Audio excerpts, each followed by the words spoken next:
ನಾಳೆ ಚಾಂದಿಪುರದಲ್ಲಿ ಡಿಆರ್ಡಿಒ ತುರ್ತು ಸಭೆಯನ್ನ ಕರೆಯಲಾಗಿದೆ.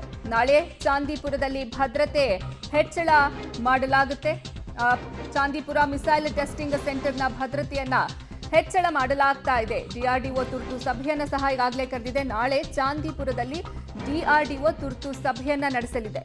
ನಾಳೆ ಒಡಿಶಾದ ಚಾಂದಿಪುರದಲ್ಲಿ ತುರ್ತು ಸಭೆಯನ್ನ ಕೈಗೊಳ್ತಾ ಇದೆ ಡಿಆರ್ಡಿಒದಿಂದ. ಇನ್ನು ಇಲ್ಲಿ ಭದ್ರತೆಯನ್ನು ಸಹ ಹೆಚ್ಚಳ ಮಾಡಲಾಗಿದೆ. ಚಾಂದಿಪುರ ಮಿಸೈಲ್ ಟೆಸ್ಟಿಂಗ್ ಸೆಂಟರ್ನ ಭದ್ರತೆಯನ್ನ ಹೆಚ್ಚಳ ಮಾಡಲಾಗಿರೋದು. ಇನ್ನು ನಾಳೆ ಒಡಿಶಾದ ಚಾಂದಿಪುರದಲ್ಲಿ ಡಿಆರ್ಡಿಒ ತುರ್ತು ಸಭೆಯನ್ನ ನಡೆಸೋಕೆ ಮುಂದಾಗ್ತಾ ಇದೆ. ನಾಳೆ ಚಾಂದಿಪುರದಲ್ಲಿ ಮಿಸೈಲ್ ಟೆಸ್ಟಿಂಗ್ ಸೆಂಟರ್ ಇದು, ಹೀಗಾಗಿ ಅಲ್ಲಿ ಭದ್ರತೆಯನ್ನ ಹೆಚ್ಚಳ ಮಾಡಲಾಗಿದೆ.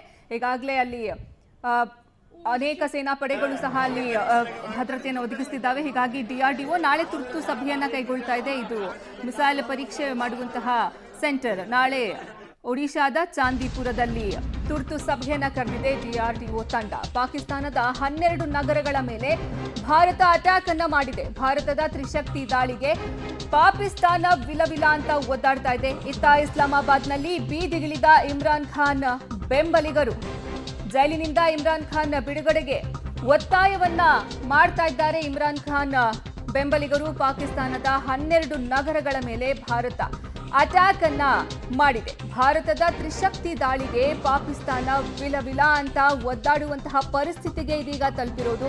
ಇತ್ತ ಇಸ್ಲಾಮಾಬಾದ್ನಲ್ಲಿ ಬೀದಿಗಿಳಿದ ಇಮ್ರಾನ್ ಖಾನ್ನ ಬೆಂಬಲಿಗರು ಭಾರತದ 3 ಸೇನೆಗಳಿಂದ ಅಂದ್ರೆ ವಾಯುಪಡೆ, ನೌಕಾಪಡೆ ಹಾಗೂ ಭಾರತೀಯ ಸೇನಾ ಪಡೆಯಿಂದ ದಾಳಿಯನ್ನ ನಡೆಸಲಾಗ್ತಾ ಇದೆ. 12 ನಗರಗಳನ್ನ ಗುರಿಯಾಗಿಸಿ ಇಟ್ಟುಕೊಂಡು ಭಾರತೀಯ ಸೇನೆ ಟಾರ್ಗೆಟ್ ಅನ್ನ ಮಾಡಿ ದಾಳಿಯನ್ನ ಮಾಡಿದೆ.